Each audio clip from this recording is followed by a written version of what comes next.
नमस्कार, सच्ची रिपोर्ट में आपका स्वागत है और मैं हूं आपके साथ निकिता श्रीवास्तव। आइए रुक करते हैं आज की तमाम बड़ी खबरों का। धामपुर में धूमधाम के साथ शहीद सरदार भगत सिंह की स्मृति में मनाया गया 50वां शहीद दिवस। जनपद बिजनौर के नगर धामपुर में आज मुख्य बाजार में स्थित शहीद सरदार भगत सिंह की प्रतिमा पर देश के लिए प्राण न्यौछावर करने वाले शहीद भगत सिंह की पुण्यतिथि के अवसर पर 50वां शहीद दिवस मनाया गया। उत्तर प्रदेश युवा साहित्यकार संघ द्वारा आयोजित कार्यक्रम के आयोजन हरिकांत शर्मा, विभूति कांत शर्मा, भाजपा मंडल अध्यक्ष दीपक अग्रवाल, डॉक्टर आदित्य अग्रवाल, विधान परिषद सदस्य अशोक कटारिया, नगर पालिका परिषद धामपुर के पूर्व अध्यक्ष राजू गुप्ता, भाजपा नेता एवं 4 बार विधायक रह चुके डॉक्टर इंद्रदेव सिंह आदि द्वारा सरदार भगत सिंह की प्रतिमा पर माल्यार्पण किया गया। कार्यक्रम में विधान परिषद सदस्य अशोक कटारिया तथा इंद्रदेव सिंह, दीपक अग्रवाल, डॉक्टर आदित्य अग्रवाल आदि द्वारा अपने विचार व्यक्त किए गए। इस अवसर पर विजय कुमार जैन, दिनेश चंद्र नवीन, विभूति कांत शर्मा, सरदार सतवंत सिंह सलूजा और सरदार एसपी सलूजा, अमित कुमार चौहान आदि गणमान्य माननीय व्यक्ति उपस्थित रहे। लेकिन करोड़ों की संख्या में ऐसे हैं जो दबे रह गए। हर जिले में ऐसे 100 150 लोगों के नाम है जिन्होंने हिंदुस्तान को आजाद कराने के लिए अपनी माँ की ममता को ठुकरा दिया, बहन की राखी को ठुकरा दिया और सारा जीवन देश की आजादी के लिए लगा दिया। ऐसे करोड़ों नाम हैं। उन सब करोड़ों हुतात्माओं को भी आज के अवसर पर मैं अपनी श्रद्धा समर्पित करता हूं। वंदे वंदे वंदे। हमारे जिले में नूरपुर में और बहुत काम है ऐसी हमारी जिले में इनका ऐसे हजारों नाम, लाखों नाम, पूरे देश में करोड़ों नाम निकल आएंगे। विद्रोह करने के बाद मरता हर कोई है। हम सब जितने यहाँ सभा में हैं और जितने दुकानों में बैठे हैं सभी मरने वाली यात्रा में है। इसको सभी ने मृत्यु लोक कहा है, इसको किसी ने जीवन लोक नहीं कहा, इसको मृत्यु लोक कहा है। सब मरण धर्म है। लेकिन जन्म के बाद मरता हर कोई है, मरने के बाद जीता कोई कोई है। जन्म के बाद मरता हर कोई है, मरने के बाद जीता कोई कोई है। तो मेरे मित्रों, हमारे भगत सिंह कभी मरेंगे नहीं, हमारे सुभाष चंद्र बोस कभी मरेंगे नहीं, हमारे सुखदेव राजगुरु कभी मरेंगे नहीं, हमारे लाला लाजपत राय, तात्या टोपे कभी मरेंगे नहीं। हमारे ऐसे जितने भी क्रांतिवीर हैं जिन्होंने भारत माता के लिए अपने प्राण न्यौछावर किए हैं, वो कभी मरने वाले नहीं हैं। शहीदों की चिताओं पर लगेंगे हर बरस मेले, चाहे संख्या कम हो। अभी कौन नवीन जी कह रहे थे शायद संख्या की बात, संख्या कम हो या ज्यादा हो, लेकिन उनकी चिताओं पर लगेंगे हर बरस मेले। वतन पर मिटने वालों का बाकी यही निशान होगा। यानी मुझे नहीं पता जिनके पास धामपुर में 10 करोड़ की या 50 करोड़ की संपत्ति है, उनके दादाजी के नाम पर उनका घर इकट्ठा होता है नहीं इकट्ठा होता मुझे नहीं पता। उनकी दादा की पुण्यतिथि जब आती है, इस शहर का जो सबसे बड़ा व्यापारी हो, पैसे वाला हो, उसकी भी बात मैं कर रहा हूँ, अपने दादा की पुण्यतिथि पर इकट्ठा होता है नहीं इकट्ठा होता है। लेकिन हरिकांत जी का परिवार पिछले 50 साल से शहीद भगत सिंह जी की पुण्यतिथि पर और बलिदान दिवस पर इकट्ठा बाकी लोगों को भी बुलाते हैं और सारा समाज उनका सरदार भगत सिंह जी का गुणगान करता है। इसलिए वो समाज के लिए करेगा, वो समाज के लिए जिएगा। ऐसा नहीं कि अब देश में कोई आजादी की लड़ाई नहीं, देश के लिए अब मरने वाले लोग नहीं चाहिए, लेकिन अब देश के लिए जीने वाले लोग चाहिए। अब देश के लिए जीने वाले कैसे लोग चाहिए कि हमारे शहर का कैसे विकास हो, हमारे गांव का कैसे विकास हो, हमारे देश का कैसे विकास हो, अपने देश के लिए काम करने वाले लोग चाहिए। और मैं हमारे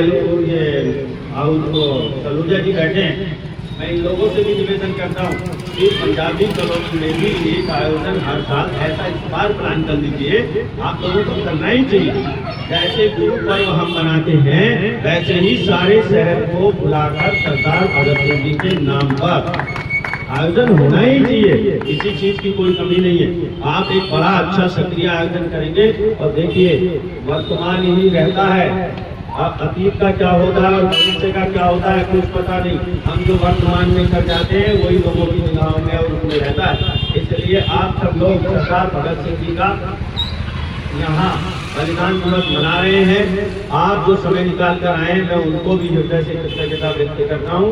और हरिकांत जी जो हमारे हरिकांत शर्मा जी हैं, इनके परिवार के प्रति तो मैं हृदय से अपनी कृतज्ञता व्यक्त करता हूँ कि ये एक इनिशिएटिव लेते हैं, एक कदम बढ़ाते हैं और सबको बुलाने का प्रयत्न करते हैं। वास्तव में ऐसे हुतात्माओं के, ऐसे बलिदानियों की हमेशा याद की जानी चाहिए। और जो लोग, जो देश, जो समाज, जो राष्ट्र अपने क्रांतिवीरों को और क्रांतिकारियों को कभी नहीं भुलाते और हमेशा याद करते हैं, वो भले ही कम संख्या में होते हैं लेकिन वो हमेशा शक्तिशाली रहते हैं। उनके देश का कोई बाल बाका नहीं कर पाता है, उनका देश का कोई कुछ नहीं बिगाड़ सकता है। मेरे मित्रों, आज अगर हम देखेंगे, मुनीश उपाध्याय की रिपोर्ट। पत्नी पहुंची थाने, पति पर दूसरी महिलाओं से अवैध संबंधों का लगाया आरोप। इंडो तिब्बत पुलिस बल ITBP में तैनात एक जवान का वीडियो सोशल मीडिया पर तेजी से वायरल हो रहा है, जिसमें वह अपनी पत्नी और मां के साथ मारपीट करता दिखाई दे रहा है। इसके बाद पुलिस में शिकायत भी दी है। जवान की पत्नी ने थाने में रविवार को रिपोर्ट दर्ज कराई है, जिसमें पत्नी ने पति पर कई अन्य महिलाओं से संबंध होने के भी आरोप लगाए हैं।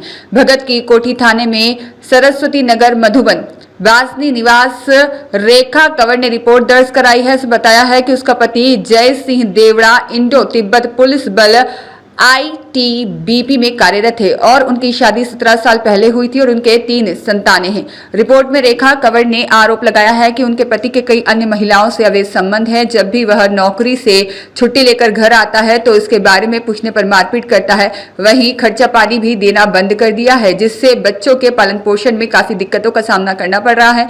रेखा ने आरोप लगाया कि उसका पति बच्चों और अपनी मां को भी पीटता है और गत 15 मार्च को उसके पति ने उसे और उसके बच्चों को पीटा। इसके बाद 16 मार्च को उसकी सास के साथ मारपीट की। इस पर सास ने पुलिस को इस बारे में सूचित किया। तब पुलिस मौके पर पहुंची और उसे थाने लेकर पाबंद किया। रेखा ने बताया कि 16 मार्च की शाम को पति शराब पीकर घर आया। इसके बाद मुझे और बच्चों को पीटना शुरू कर दिया। जब उन्होंने पुलिस को बुलाने की बात कही तो वहां से भाग गया। रिपोर्ट में रेखा ने अपने बच्चों को पति से जान का खतरा बताया है, वहीं उसके खिलाफ कार्रवाई की मांग की है। मामले को लेकर भगत की कोठी थाना अधिकारी सुरेश ने बताया है कि महिला की शिकायत पर केस दर्ज कर लिया गया है। मामले की जांच करके आगे की कार्रवाई की जाएगी। अंकित पुरोहित की रिपोर्ट। मारवाड़ जंक्शन झांझरिया हनुमान मेला आयोजन को लेकर निकाली गई भव्य वरघोड़ा जुलूस में पहुंचे कैबिनेट मंत्री जोराराम कुमावत। नगरवासियों ने पुष्प वर्षा से किया स्वागत। उपखंड मुख्यालय पर ऐतिहासिक झांझरिया हनुमान मेला आयोजन को लेकर आज मुख्यालय राधा कृष्णा मंदिर आउवा रोड से भव्य जुलूस का आयोजन हुआ। तरह तरह की भगवान हनुमान और श्री राम की झांकियों से सजा जुलूस मारवाड़ी बाजार आउवा रोड सिंधी बाजार होते हुए उपखंड मुख्यालय के हर क्षेत्र से होकर गुजरा। राजस्थान सरकार कैबिनेट मंत्री जोराराम कुमावत भी मारवाड़ पहुंचे और जुलूस में सम्मिलित हुए और पूरे उत्साह से जुलूस में भाग लिया और भगवान श्री राम और बालाजी के जयकारों के साथ माहौल भक्तिमय हो गया। मुख्य बाजार में सिंधी समाज के तत्वावधान में जुलूस का पुष्प वर्षा करके स्वागत किया गया। जुलूस में आसपास के सैकड़ों गांवों से ग्रामीण सम्मिलित हुए।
सुरेश पवार की रिपोर्ट। सादड़ी बाली सड़क मार्ग पर बाइक से गिरने से बाइक सवार गंभीर घायल, पाली किया गया रेफर। पाली के सादड़ी बाली सड़क मार्ग पर अचानक खतरनाक मोड़ पर संतुलन खोने से एक बाइक सवार हादसे का शिकार हो गया और नीचे गिर गया। राहगीरों की सूचना से थाना पुलिस मौके पर पहुंची और घायल को 108 की मदद से सादड़ी अस्पताल पहुंचाया गया, जहां उसकी हालत अति गंभीर होने पर चिकित्सकों ने पाली बांगड़ अस्पताल रेफर किया। हादसे में सादड़ी निवासी मनीष पुत्र नाथू राम गरासिया गंभीर घायल हो गया। सुरेश पवार की रिपोर्ट। झांझिया हनुमान मंदिर पर ऐतिहासिक भजन संध्या का हुआ आयोजन, सैकड़ों गांव से पहुंचे हजारों लोग। मारवाड़ जंक्शन के जन जन की आस्थाओं के प्रतीक झांझिया हनुमान मंदिर पर भजन संध्या का आयोजन हुआ। देश के विख्यात भजन सम्राटों द्वारा एक से बढ़कर एक भजनों की सुमधुर प्रस्तुतियां दी गई। इस मौके पर झांझिया मित्र मंडल द्वारा भजन कलाकारों और स्थानीय जनप्रतिनिधियों भमशाहों का बहुमान भी किया गया। ऐतिहासिक वार्षिक भजन संध्या में जिले भर से सैकड़ों गाँव से श्रद्धालु और ग्रामीण पहुंचे और भजन संध्या का लुत्फ उठाया। सुरेश पवार की रिपोर्ट। पाली के फालना रेलवे स्टेशन के निकट एक यात्री ट्रेन से गिरकर गंभीर घायल हो गया। स्टेशन अधीक्षक एवं ट्रेन के लोको पायलट की सूचना से जीआरपी पुलिस और आरपीएफ मौके पर पहुंची और घायल यात्री को फालना राजकीय अस्पताल पहुंचाया गया, जहां उसकी हालत चिंताजनक होने पर चिकित्सकों ने पाली रेफर किया। हादसे में नागौर निवासी सीताराम पुत्र ओम प्रकाश गंभीर घायल हो गया। घायल की हालत गंभीर बनी हुई है। सुरेश पवार की रिपोर्ट। रामलीला मैदान से अतिक्रमण हटाने की मांग शिवसेना सिंध ने सौंपा ज्ञापन। दिनांक 23 मार्च 2026 को सुबह 10 बजे शिवसेना सिंधे के कार्यकर्ता शिवसेना शिंदे जिला प्रमुख तखत सिंह सोलंकी और जिला प्रवक्ता राजू देवासी के नेतृत्व में नगर निगम पाली पर एकत्रित हुए और जहां पर नगर निगम आयुक्त को प्रार्थना पत्र सौंपकर बताया कि रामलीला मैदान में कुछ लोगों द्वारा झोपड़ियां बनाई अस्थायी तौर पर अतिक्रमण कर रखा है। असामाजिक तत्वों का जमावड़ा रहता है। कुछ रोज पूर्व भी लव जिहाद की घटना हो चुकी है और नशे का कारोबार भी उक्त अतिक्रमण की आड़ में फल फूल रहा है। शिवसेना के कार्यकर्ताओं ने नगर निगम आयुक्त को प्रार्थना पत्र देकर जल्द से जल्द उक्त अतिक्रमण हटाने की मांग की। ज्ञापन सौंपते समय जिला प्रमुख तखत सिंह सोलंकी, जिला प्रवक्ता राजू देवासी, युवा सेना संगठन प्रमुख राजू सिंह रावत और महिला सेना ललिता गाडोलिया सहित कई कार्यकर्ता मौजूद थे। सुरेश पवार की रिपोर्ट। मारवाड़ जंक्शन भाजपा मंडल अध्यक्ष बने सुरेश भेरवानी, कार्यकर्ताओं ने किया बहुमान। भाजपा मारवाड़ मंडल अध्यक्ष पद पर सुरेश भेरवानी को मनोनीत होने पर कार्यकर्ताओं ने उनका स्वागत किया। भाजपा प्रदेश अध्यक्ष मदन राठौड़ ने सुरेश भेरवानी को मारवाड़ भाजपा मंडल अध्यक्ष मनोनीत किया और घनश्याम चौधरी पूर्व मंडल अध्यक्ष को भाजपा जिला कार्यकारिणी में सदस्य मनोनीत करने पर भाजपा कार्यकर्ताओं ने उनका साफा माला पहनाकर बहुमान किया। मंडल उपाध्यक्ष कल्याण सिंह, पंचायत समिति सदस्य उम्मीदवार गजेंद्र सिंह के सानिध्य में मारवाड़ मंडल के समस्त भाजपा कार्यकर्ताओं ने साफा और माला पहनाकर स्वागत किया। सभी ने एक दूसरे को मिठाई खिलाकर खुशी जाहिर की। इस अवसर पर सभी कार्यकर्ता उपस्थित रहे। सुरेश पवार की रिपोर्ट।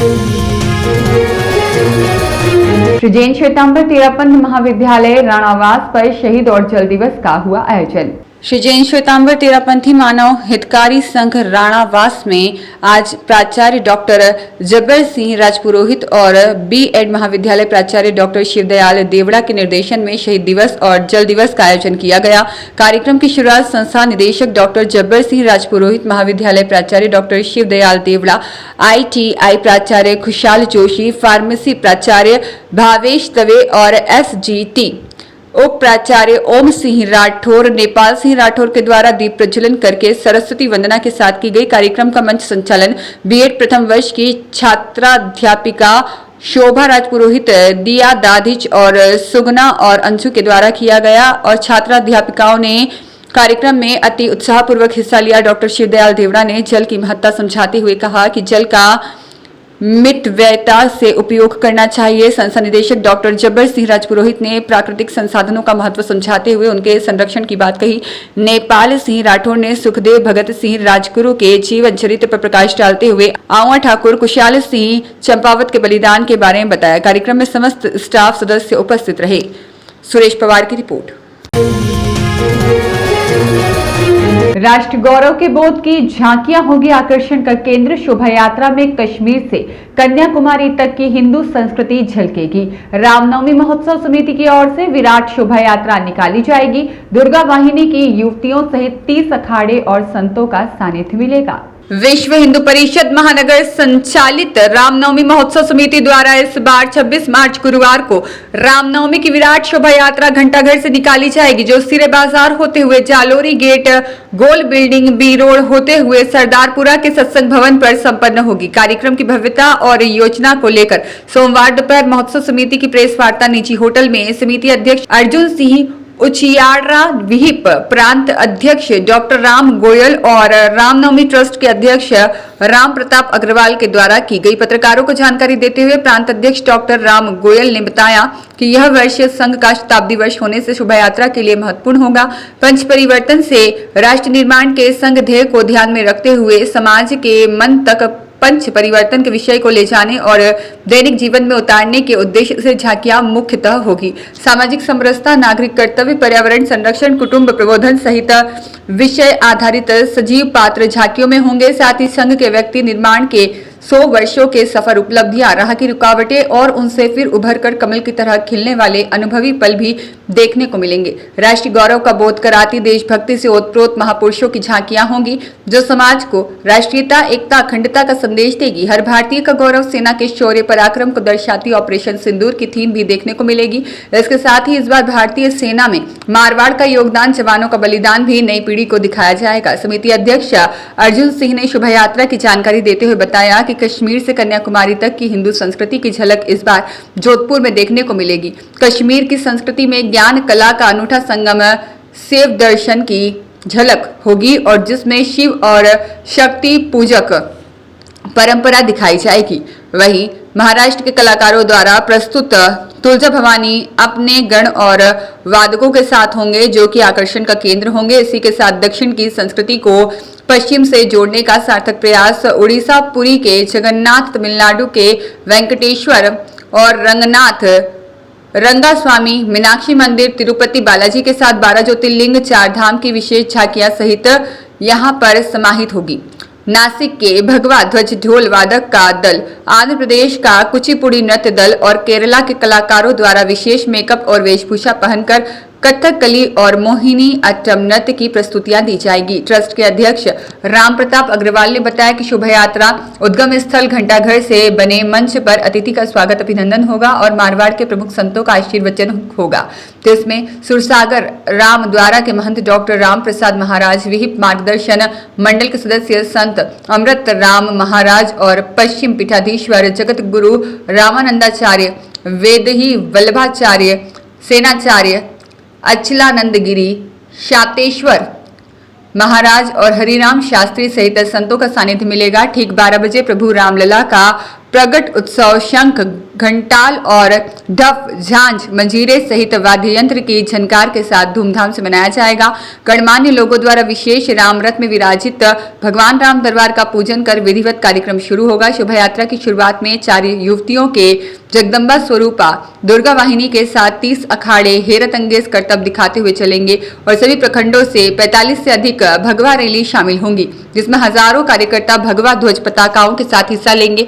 समिति की ओर से आयोजित वार्ता में विहिप के प्रांत उपाध्यक्ष मानाराम विश्नोई, राजेश पटेल, पंकज भंडारी और महेंद्र सिंह राजपुरोहित, महेंद्र उपाध्याय और समिति महामंत्री पंकज देवड़ा, मदन सिंह राजपुरोहित, प्रियंका बाहेती सहित पदाधिकारी उपस्थित थे। नमस्कार साथियों, जय श्री राम। जैसा कि आपको पहले से विदित है, इस बार वर्ष 2026 की रामनवमी 26 मार्च को आयोजित होने जा रही है और इस विश्व प्रसिद्ध विराट शोभा यात्रा की शुरुआत सुबह 10 बजे जोधपुर की सबसे ऐतिहासिक जगह घंटाघर से शुरुआत होगी और इसी के साथ साथ दिन में 12 बजे प्रभु श्री राम के जन्मोत्सव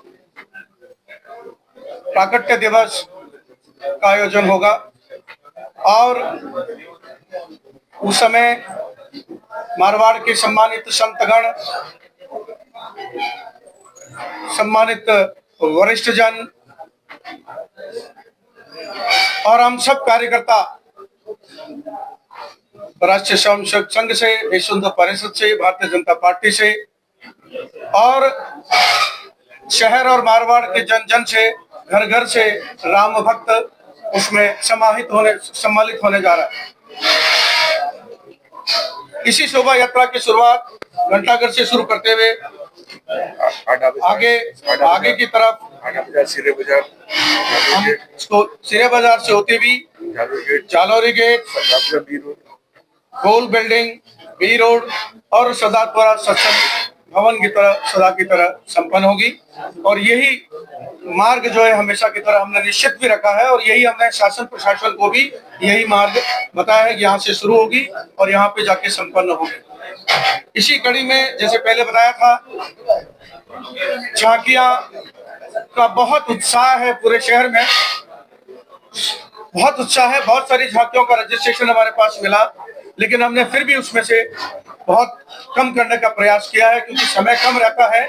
और यहाँ घंटाघर से लेकर सत्संग भवन तक कई बार ऐसा होता है कि पहली झांकी वहां होती है और अंतिम झांकी वहां तक होती है। तो हमने झांकियों के रजिस्ट्रेशन बहुत अच्छा है, बहुत सारे आ रही थी, लेकिन उसमें से कम करके फिर भी हमने करीब 400 झांकियों का इसमें लिया है। करीब 30 से ज्यादा अखाड़े, ज्यादा रजिस्ट्रेशन आ रहे हैं, लेकिन फिर भी हमने 30 से 30 के आसपास के रजिस्ट्रेशन इसमें लिए जो अलग अलग तरीके से हैरत अंगेज देंगे। इसी तरीके से हमने विशेष तौर से आपने अभी पहले भी मैंने बताया था कि अभी कुछ एक विशेष इसमें समायोजन है, वो महाराष्ट्र के कलाकारों द्वारा प्रस्तुत तुलजा भवानी अपने गण व वादकों के साथ होंगे, जो सबसे बड़ा आकर्षण का केंद्र होगा। इसी के साथ दक्षिण की संस्कृति को पश्चिम से जोड़ने का सार्थक प्रयास उड़ीसा के पुरी के जगन्नाथ, तमिलनाडु के वेंकटेश्वर।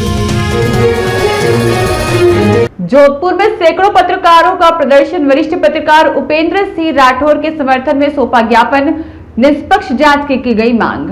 IFWJ के प्रदेश उपाध्यक्ष राजीव गौड़ और जोधपुर संभाग प्रभारी विक्रम सिंह कर्नोत के नेतृत्व में सौंपा गया ज्ञापन।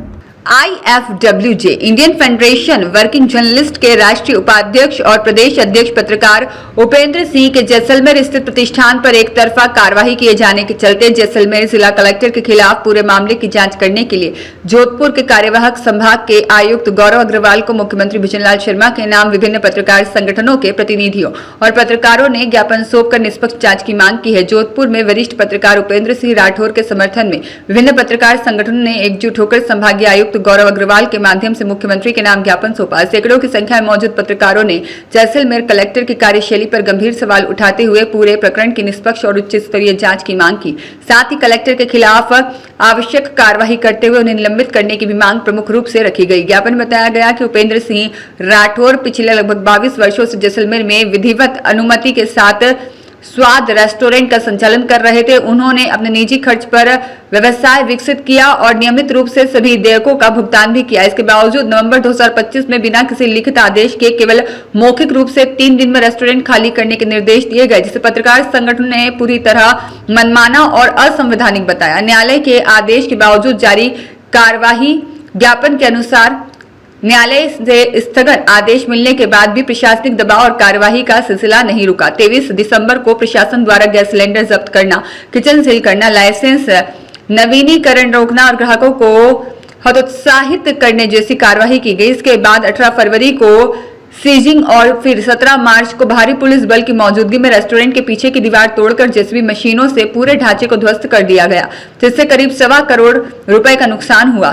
द्वेषपूर्ण कार्यवाही के आरोप, न्याय की मांग तेज, पत्रकार संगठन ने इसे एक स्वतंत्र और निर्भीक पत्रकार की आवाज को दबाने का प्रयास बताया। उनका कहना है कि यह कार्यवाही न केवल व्यक्तिगत द्वेष से प्रेरित प्रतीत होती है, बल्कि लोकतांत्रिक मूल्यों और अभिव्यक्ति की स्वतंत्रता पर सीधा प्रहार है। ज्ञापन में दोषी अधिकारियों के खिलाफ सख्त कानूनी कार्रवाई और राठौर को आर्थिक नुकसान की भरपाई दिलाने की मांग की गई। 29 मार्च को जयपुर में बड़ा प्रदर्शन होगा। पत्रकारों ने स्पष्ट चेतावनी दी कि यदि इस मामले में जल्द और निष्पक्ष कार्यवाही नहीं की गई तो 29 मार्च को जयपुर में प्रदेश भर के पत्रकार एकजुट होकर बड़ा प्रदर्शन करेंगे। उन्होंने कहा कि यह एकता किसी संघर्ष के लिए नहीं बल्कि न्याय की मांग के लिए है, लेकिन आवश्यकता पड़ने पर इसे लोकतांत्रिक जन आंदोलन का रूप दिया जाएगा। ज्ञापन के अंत में पत्रकारों ने मुख्यमंत्री के नेतृत्व पर भरोसा जताते हुए कहा कि उन्हें उम्मीद है कि सरकार इस गंभीर मामले में न्याय सुनिश्चित करेगी और लोकतंत्र के चौथे स्तंभ की स्वतंत्रता की रक्षा करेगी। साथ ही यह भी कहा गया कि समय रहते उचित कदम उठाए जाने से स्थिति को और भी अधिक गंभीर होने से रोका जा सकता है। इस अवसर पर IFWJ पत्रकार संगठन की जोधपुर जिला इकाई सलाहकार नंदू शाह, प्रदेश उपाध्यक्ष राजीव गौड़ और संभाग प्रभारी विक्रम सिंह करनोत, साथ ही जोधपुर प्रेस क्लब अध्यक्ष अजय अस्थाना, सचिव शिव प्रकाश पुरोहित, जोधपुर जिला अध्यक्ष प्रदीप जोशी, जोधपुर ग्रामीण अध्यक्ष मनोज जैन, उपाध्यक्ष शरद शर्मा, वरिष्ठ पत्रकार अरुण हर्ष, रंजन दवे, चंद्रशेखर व्यास, योगेश दवे